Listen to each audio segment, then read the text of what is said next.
जागतिक ऊर्जा बाजारात मोठी घडामोड घडली आहे।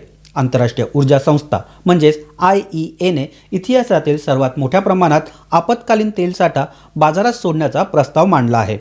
हा निर्णय घेतला गेला तर पश्चिम आशियातील संघर्षामुळे तेल बाजारात भीतीचे वातावरण झाले आहे ते दूर होण्यास मदत होईल।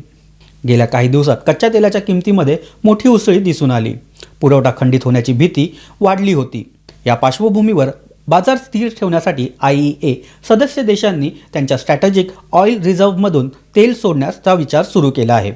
रिपोर्टनुसार प्रस्तावित रिलीज प्रमाण हे 2022 मध्ये रशिया युक्रेन युद्धानंतर सोडण्यात आलेल्या 182 दशलक्ष बॅरल तेलापेक्षा जास्त असू शकते। जर हा निर्णय प्रत्यक्षात आला तर तो इतिहासातील सर्वात मोठा तेलसाठा रिलीज ठरेल।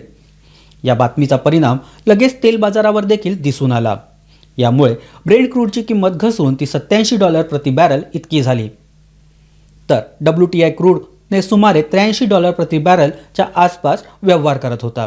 गुंतवणूकदारांना वाटू लागले आहे की बाजारात पुरवठा वाढेल आणि त्यामुळे किमतीवरील दबाव कमी होईल। IEAची तातडीची बैठक बोलवण्यात आली आहे। सदस्य देश या प्रस्तावावर चर्चा करत आहे, मात्र किती प्रमाणात तेल सोडले जाईल याबाबत अद्याप अंतिम निर्णय झालेला नाही।